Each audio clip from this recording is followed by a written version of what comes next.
আসসালামু আলাইকুম। অবিরাম বাংলার সংবাদে সবাইকে স্বাগত জানাচ্ছি। আফরোজ আক্তার কামাল। শুরুতেই বিআরবি কেবলস সংবাদ শিরোনাম। জ্বালানি নিরাপত্তায় বাংলাদেশ, যুক্তরাষ্ট্র কৌশলগত সমঝোতা সই, সাশ্রয়ী মূল্যে জ্বালানি আমদানির সুযোগ সৃষ্টি হল, দাবি পররাষ্ট্রমন্ত্রী।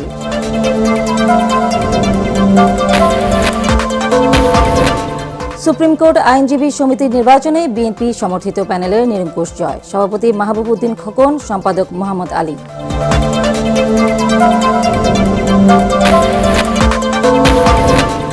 হাম ও উপসর্গে অধিকাংশ শিশুর মৃত্যু হয়েছে নিউমোনিয়ায়। মনিটরিংয়ের অভাবকে দুষছেন বিশেষজ্ঞরা, পরিস্থিতি নিয়ন্ত্রণে নতুন কর্মপরিকল্পনা গ্রহণের পরামর্শ। কালনী কুশিয়ারা নদীর অব্যাহত ভাঙনে বিপর্যয়ের মুখে পড়েছে হবিগঞ্জের আজমিরিগঞ্জের 5 কিলোমিটার এলাকা, চরম আতঙ্কে 12 গ্রামের মানুষ। নারায়ণগঞ্জে জমে উঠেছে খামার থেকে কোরবানি পশুর কেনাবেচা। 700 কেজি ওজনের ডোনাল্ড ট্রাম্প ও নেতানিয়াহু নামের 2 মহিষকে ঘিরে এলাকায় চাঞ্চল্য। এবং ইরানের শর্ত মেনে হরমুজ প্রণালী অতিক্রম করল চীন সহ বিভিন্ন দেশের পণ্যবাহী 30 জাহাজ।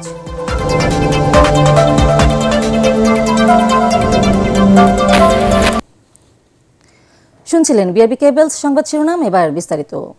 মধ্যপ্রাচ্যের সংঘাত ঘিরে বৈশ্বিক জ্বালানি সংকটের মধ্যে যুক্তরাষ্ট্রের সঙ্গে কৌশলগত জ্বালানি সহযোগিতার বিষয়ে সমঝোতা স্মারক সই করেছে বাংলাদেশ। স্থানীয় সময় বৃহস্পতিবার ওয়াশিংটন ডিসিতে যুক্তরাষ্ট্রের জ্বালানি বিভাগে এই সমঝোতা স্মারক সই অনুষ্ঠিত হয়। যুক্তরাষ্ট্রের পক্ষে দেশটির জ্বালানি মন্ত্রী ক্রিস রাইট ও বাংলাদেশের পক্ষে পররাষ্ট্রমন্ত্রী ডক্টর খলিলুর রহমান চুক্তিতে সই করেন। এ সময় পররাষ্ট্রমন্ত্রী বলেন, এই সমঝোতা বাংলাদেশ যুক্তরাষ্ট্র সম্পর্কের আরেকটি গুরুত্বপূর্ণ মাইলফলক, যা বাংলাদেশের দীর্ঘমেয়াদী জ্বালানি নিরাপত্তা নিশ্চিত করতে সহায়ক হবে। বিশেষ করে সাশ্রয়ী মূল্য ও টেকসই সরবরাহ ব্যবস্থার ভিত্তিতে জ্বালানির উৎস বহুমুখীকরণে এটি গুরুত্বপূর্ণ ভূমিকা রাখবে। চুক্তির আওতায় তেল, গ্যাস, জৈব জ্বালানি খাতে দুই দেশের মধ্যে জ্ঞান ও প্রযুক্তি বিনিময়, সক্ষমতা বৃদ্ধি এবং যৌথ গবেষণার সুযোগ তৈরি হবে। I look forward to a very important mission that will be coming from our buyers in a couple of weeks to Houston, and we'd like to have your support in making sure that their work becomes successful. But as I said, this is another milestone in our wonderful relationship. Partnerships between the United States and Bangladesh have led to great things in the past, and they will lead to great things in the future. I think there's tremendous room for energy cooperation to the benefit of American businesses and to the benefit of industry, and most importantly, the people and citizens of Bangladesh, our friends and partners forever. Supreme court আইনজীবী সমিতির 2026-27 সেশনের নির্বাচনে BNP সমর্থিত panel নিরঙ্কুশ জয় পেয়েছে। নির্বাচনে 14টি পদের মধ্যে সভাপতি ও সম্পাদক সহ 13টি পদেই বিজয়ী হয়েছেন জাতীয়তাবাদী আইনজীবী প্যানেলের প্রার্থীরা। সদস্যের একটি পদে জয় পেয়েছেন জামায়াতে ইসলামী সমর্থিত আইনজীবী ঐক্য প্যানেলের প্রার্থী। নির্বাচনে সভাপতি পদে বিজয়ী হন বিএনপি সমর্থিত প্যানেলের প্রার্থী AM মাহবুব উদ্দিন খোকন, আর সম্পাদক নির্বাচিত হয়েছেন একই প্যানেলের মোহাম্মদ আলী। বৃহস্পতিবার রাতে ফলাফল ঘোষণা করেন নির্বাচন সাব কমিটির আহ্বায়ক বিচারপতি মিফতা উদ্দিন চৌধুরী। সভাপতি পদে barrister AM Mahbub Uddin Khokon 2984 vote পেয়ে জয়ী হন। তিনি বর্তমানে নোয়াখালী 1 আসনের সংসদ সদস্য এবং বিএনপির যুগ্ম মহাসচিব। এর আগে সুপ্রিম কোর্ট আইনজীবী সমিতির অডিটোরিয়ামে 13 ও 14 মে দুদিন ধরে চলে ভোট গ্রহণ। হাম ও উপসর্গ নিয়ে 2 শিশু মৃত্যুর অধিকাংশই ছিল নিউমোনিয়ায় আক্রান্ত। যথাযথ ব্যবস্থাপনা এবং মনিটরিংয়ের অভাবে মৃত্যুর সংখ্যা বাড়ছে বলে মনে করেন বিশেষজ্ঞরা। এই পরিস্থিতিতে হাম নির্মূলে নতুন করে পরিকল্পনা নেওয়ার পরামর্শ জনস্বাস্থ্য বিশেষজ্ঞদের। আরও জানাচ্ছেন তহিদুর রহমান তুহি।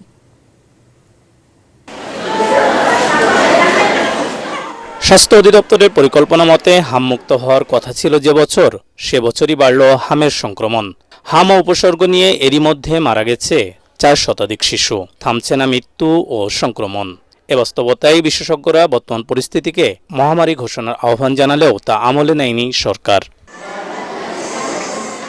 সরকার বলছে, বিগত সময়ে টিকা না দেওয়ার কারণে হামের প্রাদুর্ভাব বাড়ছে।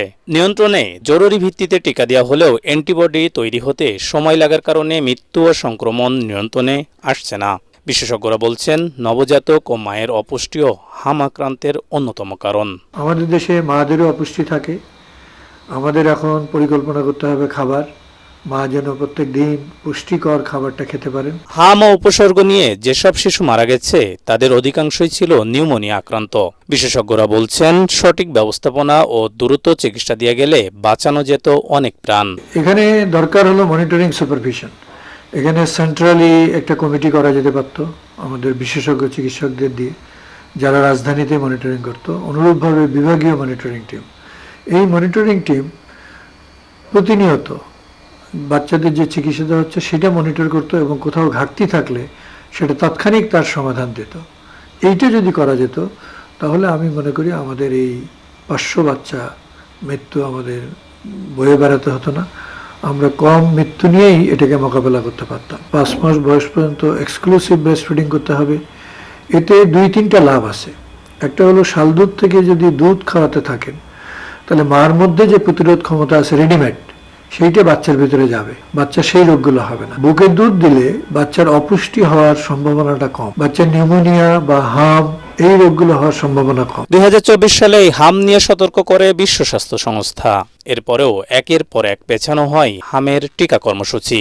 সরকারের বিশেষ টিকা কর্মসূচির আওতা থেকে বাদ পড়া শিশুদের বাছাই করে টিকা প্রদান না করা গেলে হাম সংক্রমণ নিয়ন্ত্রণ করা কঠিন বলে মত জনস্বাস্থ্য বিশেষজ্ঞদের। গভর্নমেন্টের প্ল্যান ছিল 2024 সালের শেষে কিংবা 25 সালের জানুয়ারিতে একটা ক্যাম্পিং করা হবে। গভর্নমেন্ট একটা সিদ্ধান্ত নিয়েছিল সেপ্টেম্বর 2025 সালে আমরা এই ক্যাম্পিংটা করব এবং 8ই সেপ্টেম্বর 2025 সালে প্রথম ভ্যাকসিনের চালান ইপিআই হেডকোয়ার্টারে এসে পৌঁছে গভর্নমেন্ট থেকে, ইপিআই থেকে, যে এটা আমরা সেপ্টেম্বরে না ডিসেম্বর 2025 অথবা জানুয়ারি 2026 এটা আমরা করব। তো তারপরে বিভিন্ন কারণে এটা করা যায়নি, তখন তারা আবার ডিসিশন নেয় এটা জুন 2026 এটা করা হবে। যখন এই হামের প্রাদুর্ভাবটা যখন হয়ে গেল তখন বর্তমান গভর্নমেন্ট এটা তড়িঘড়ি করে ওই জুন এরিয়াটা এটা 5ই এপ্রিলে নিয়ে আসা ফার্স্ট ফেজ করলো। বিশেষ টিকাদান ক্যাম্পেইনের পাশাপাশি নিয়মিত ইপিআই কার্যক্রমে জোরদার করলে কমবে হাম ও এ জাতীয় সংক্রমণ। পাশাপাশি হাম নির্মূলে নতুন পরিকল্পনা সাজাতে পরামর্শ দিয়েছেন জনস্বাস্থ্য বিশেষজ্ঞরা। তৌহিদুর রহমান তুহি, এটিএন বাংলা, ঢাকা। গাজীপুরের বোর্ডবাজার এলাকায় ইউনিক ওয়াশ ফ্যাক্টরির শ্রমিকদের 3 মাসের বকেয়া বেতনের দাবিতে আন্দোলন ঘিরে মধ্যরাতের রণক্ষেত্রে পরিণত হয়। আন্দোলনরত শ্রমিকদের সঙ্গে পুলিশের সংঘর্ষে ঢাকা ময়মনসিংহ মহাসড়কে তীব্র যানজটের সৃষ্টি হয় এবং পুরো এলাকা জুড়ে উত্তেজনা ছড়িয়ে পড়ে। জানা গেছে বৃহস্পতিবার সকাল থেকেই ইউনিক ওয়াশ ফ্যাক্টরির শ্রমিকরা বকেয়া বেতন পরিশোধের দাবিতে আন্দোলন শুরু করেন। দিনভর পরিস্থিতি স্বাভাবিক থাকলেও রাত 10:30টার দিকে ফ্যাক্টরি মালিক পক্ষ শ্রমিকদের বকেয়া বেতন দিতে অস্বীকৃতি জানালে পরিস্থিতি উত্তপ্ত হয়ে ওঠে। এক পর্যায়ে ফ্যাক্টরির বাইরে অবস্থানরত শ্রমিকরা ঢাকা ময়মনসিংহ মহাসড়ক অবরোধ করে সড়কে আগুন জ্বালিয়ে বিক্ষোভ শুরু করেন। পুলিশ ঘটনাস্থলে গিয়ে পরিস্থিতি নিয়ন্ত্রণে আনে, তবে বাড়তি নিরাপত্তা আনতে অতিরিক্ত পুলিশ মোতায়েন রয়েছে।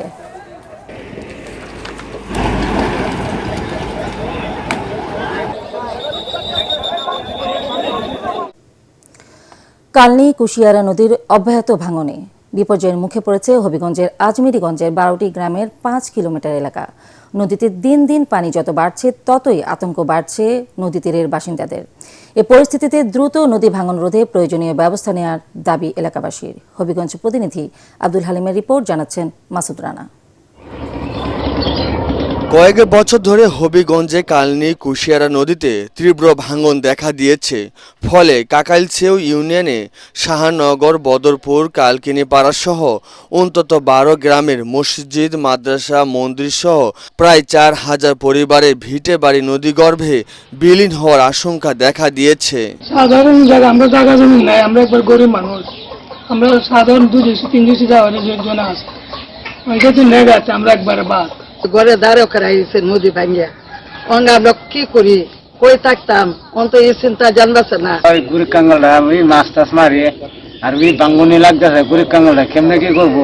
স্থানীয়দের অভিযোগ, দিন দিন নদী ভাঙন বাড়লেও তা প্রতিরোধে কার্যকর কোনো ব্যবস্থা নেওয়া হচ্ছে না। হঠাৎ করে প্রায় 2 সপ্তাহ আগে থেকে যেভাবে নদী ভাঙন শুরু হয়েছে, যদি ওই ভাঙনটা অচিরেই রোধ করা না হয় তাহলে হয়তো 1-2 সপ্তাহের মধ্যে আমাদের গ্রামটা বিলীন হয়ে যাবে। বিভিন্ন বাধার কারণে নদী ভাঙনের কবলে পড়েছে। যদি যথাযথভাবে সংশ্লিষ্ট কর্তৃপক্ষ দ্রুত কার্যকর পদক্ষেপ না নেন তাহলে আমাদের এই ঐতিহ্যবাহী গ্রামগুলা অতি সত্বর বিলীন হয়ে যাবে।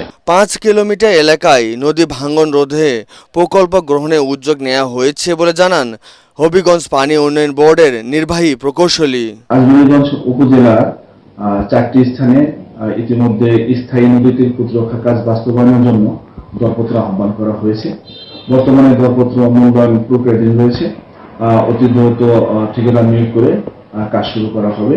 দীর্ঘমেয়াদী পরিকল্পনার মাধ্যমে নদী ভাঙন রোধে টেকসই সমাধান নিশ্চিতের দাবি এলাকাবাসীর। Bureau report, ATN Bangla. ঈদুল আজহায় কোরবানির জন্য প্রস্তুত ডোনাল্ড ট্রাম্প আর নেতানিয়াহু। নারায়ণগঞ্জে বাহারি প্রজাতির গরু ছাগল ক্রেতাদের কাছে আকর্ষণীয় করতে এমন নাম দেওয়া হয়েছে বলে জানিয়েছেন বিক্রেতারা। এসব নামের পাশাপাশি বাংলা চলচ্চিত্রের নামের সাথে মিল রেখেও পশুর নাম দিয়েছেন বিক্রেতারা। দেশি বিদেশি বাহারি জাতের বিশাল আকৃতির পশু রয়েছে শিল্পাঞ্চলের এই খামারগুলোতে। নারায়ণগঞ্জ থেকে আব্দুল সালামের রিপোর্ট, জানাচ্ছেন ঐশী গোস্বামী প্রমা। আসন্ন পবিত্র ঈদুল আজহাকে সামনে রেখে এখন ব্যস্ত সময় পার করছেন নারায়ণগঞ্জের খামারিরা। জেলার 5টি উপজেলার 6,537টি খামারে এখন চলছে পশু পরিচর্যার কাজ। দেশি গরুর পাশাপাশি খামারগুলোতে উঠেছে অস্ট্রেলিয়ান, ফ্রিজিয়ান, ব্রাহ্মা, শাহিওয়াল, সিদ্ধি, ভুট্টি সহ নানা বিদেশি জাতের গরু, ছাগল ও মহিষ। খামারগুলোতে শুধু পশুর বাহারি নয়, নজর কাটছে তাদের নামও। কারো নাম ডোনাল্ড ট্রাম্প, কারো নেতানিয়াহু। আবার বাংলা চলচ্চিত্রের জনপ্রিয় চরিত্র ও নায়কদের নামেও রাখা হয়েছে বেশ কয়েকটি পশুর নাম। এবছর জেলার সবচেয়ে বড় গরুটি উঠেছে সিদ্ধিরগঞ্জের একটি খামারে। 2 বছর ধরে বিশেষ পরিচর্যায় বড় করা হয়েছে গরুটিকে। জেলা প্রাণী সম্পদ অধিদপ্তরের তথ্য বলছে এবার নারায়ণগঞ্জে কোরবানির পশুর চাহিদা রয়েছে 1,03,004টি, আর প্রস্তুত রয়েছে 1,13,754টি গবাদি পশু। পরিবেশ, গরু প্রতিপালনের নিয়ম খুবই বৈজ্ঞানিক। অর্গানিকভাবে যে খাবারটা দেয় এটা তো আর হাটের থেকে গরুটা খাবারটা পায় না। সেক্ষেত্রে ফার্ম থেকে এভাবে খাওয়াইলে গরুর কোয়ালিটি থাকে, মাংসের কোয়ালিটি থাকে। 70,000 টাকা দাম রাখছে গরুটার আমাদের কাছ থেকে। এখন আমি বুকিং করে দিব, এই ঘন্টাখানিকের মধ্যে গরুটা নিয়ে যাবো এখান থেকে। কেউ গরু কিনছেন, কেউ করছেন দরদাম। আবার অনেকে শুধু বিশাল আকৃতির গরু দেখতে কিংবা ছবি তুলে সামাজিক মাধ্যমে পোস্ট করতেই ভিড় করছেন খামারগুলোতে। জেলা প্রাণী সম্পদ বিভাগের আশা এবার নারায়ণগঞ্জে প্রায় 200 কোটি টাকার পশু কেনাবেচা হবে। নিয়মিত পরিচর্যার মাধ্যমে কিন্তু এই খামারগুলি গড়ে উঠেছে এবং এরা কিন্তু এই গবাদি পশু সেইভাবে নিরাপদ খাদ্য হিসেবে যাতে আমাদের ভোক্তা পায়, কোরবানি দিতে পারে, সেইভাবে কিন্তু গড়ে উঠেছে। খামারগুলোতে স্বাস্থ্যসম্মত পশু নিশ্চিত করতে নিয়মিত তদারকিও চলছে বলে জানিয়েছেন সংশ্লিষ্টরা। Bureau report, ATN Bangla. Persian Gulf straight অথরিটির অনুমতি, টোল আদায় এবং আইআরজিসি নির্ধারিত নির্দিষ্ট পথে চলাচলের নতুন নিয়মের আওতায় চীনা তেলের জাহাজগুলোকে হরমুজ প্রণালী দিয়ে চলাচলের অনুমতি দিয়েছে ইরান। এই ব্যবস্থার কার্যক্রম 13 মে সন্ধ্যা থেকে শুরু হয়েছে। এরই মধ্যে হরমুজ পারাপারে নজর কেড়েছে একটি চীনা অতিক্রম করেছে। এর আগে ইরান ঘোষণা দিয়েছিল যুক্তরাষ্ট্র ও ইসরায়েলের পক্ষে এবং তেহরানের বিরুদ্ধে সামরিক অভিযানে সমর্থন দেয়া দেশগুলোর সঙ্গে সংশ্লিষ্ট জাহাজের জন্য হরমুজ প্রণালী বন্ধ রাখা হবে। জামালপুরে অবৈধ একটি ইটভাটা গুড়িয়ে দিয়েছে পরিবেশ অধিদপ্তরের ভ্রাম্যমাণ আদালত। এ সময় ভাটা মালিককে 3 লাখ টাকা জরিমানা করা হয়েছে। পরিবেশ অধিদপ্তর ঢাকা নির্বাহী ম্যাজিস্ট্রেট মোহাম্মদ সাজ্জাদ জাহিদ রাতুল জানান, জামালপুর পৌরসভার ডাকপাড়া গ্রামে অবৈধভাবে গড়ে ওঠা স্টার ইটভাটায় অভিযান চালিয়ে ভাটার চিমনি সহ ইট তৈরির সরঞ্জাম গুড়িয়ে দেওয়া হয়েছে। এ সময় এই ইটভাটা মালিককে 3 লাখ টাকা জরিমানা করা হয়। অভিযানে পুলিশ ও ফায়ার সার্ভিসের কর্মীরা উপস্থিত ছিলেন। আন্তর্জাতিক সংবাদ।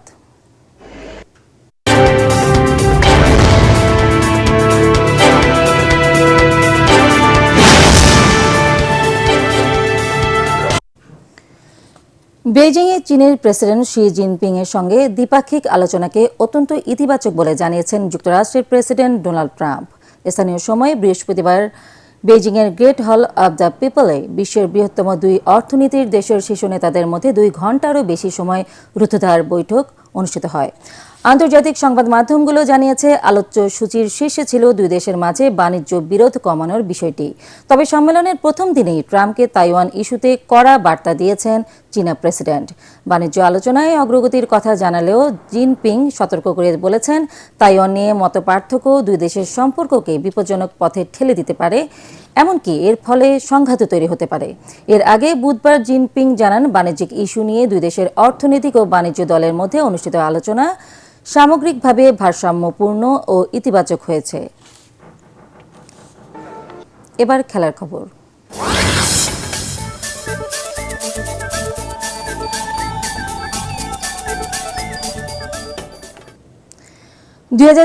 বিশ্বকাপের আগে ফ্রান্স দল থেকে বাদ পড়েছেন রিয়াল মাদ্রিদের মিডফিল্ডার এদুয়ার্দো কামাভিঙ্গা এবং পিএসজির গোলকিপার লুকাস শেভালিয়ার। তৃতীয় বিশ্বকাপ শিরোপার সন্ধানে থাকা ফ্রান্স এই আসরের অন্যতম ফেভারিট দল। দিদিয়ের দেশামের আক্রমণ ভাগে আছে Kylian Mbappe, Ballon D or বিজয়ী ওসমান দেম্বেলে, উদীয়মান তারকা দেজিরে দুয়ে এবং মাইকেল অলিসের মতো কয়েকজন তারকা। এবারের বিশ্বকাপ হবে কোচ দেশামের শেষ টুর্নামেন্ট। এর মাধ্যমে তার 2012 সাল থেকে শুরু হওয়া সফল অধ্যায়ের অবসান ঘটবে। তার অধীনে ফ্রান্স 2018 বিশ্বকাপ জিতেছিল এবং 2022 সালের ফাইনালে পৌঁছেছিল। শেষ করার আগে বিআরবি কেবলস সংবাদ শিরোনাম আরও একবার। জ্বালানি নিরাপত্তায় বাংলাদেশ যুক্তরাষ্ট্র কৌশলগত সমঝোতা সই, সাশ্রয়ী মূল্যে জ্বালানি আমদানির সুযোগ সৃষ্টি হল, দাবি পররাষ্ট্রমন্ত্রীর।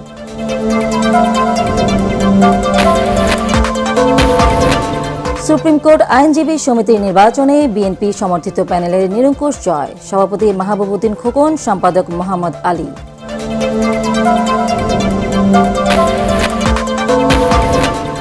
হাম ও উপসর্গে অধিকাংশ শিশুর মৃত্যু হয়েছে নিউমোনিয়ায়, মনিটরিংয়ের অভাবকে দোষছেন বিশেষজ্ঞরা।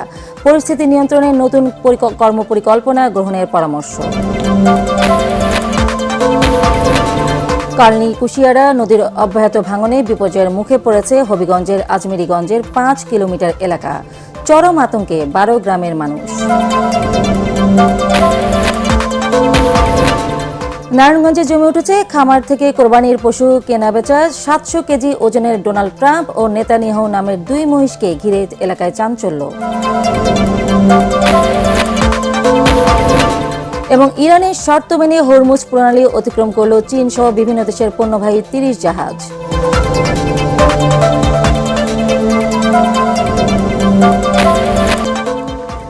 পরবর্তী সংবাদ দেখার আমন্ত্রণ জানিয়ে এখনকার মতো শেষ করছি। এটিএন বাংলা সংবাদ ইউটিউবে দেখতে ব্রাউজ করুন youtube/ATN বাংলা নিউজ। ধন্যবাদ সবাইকে।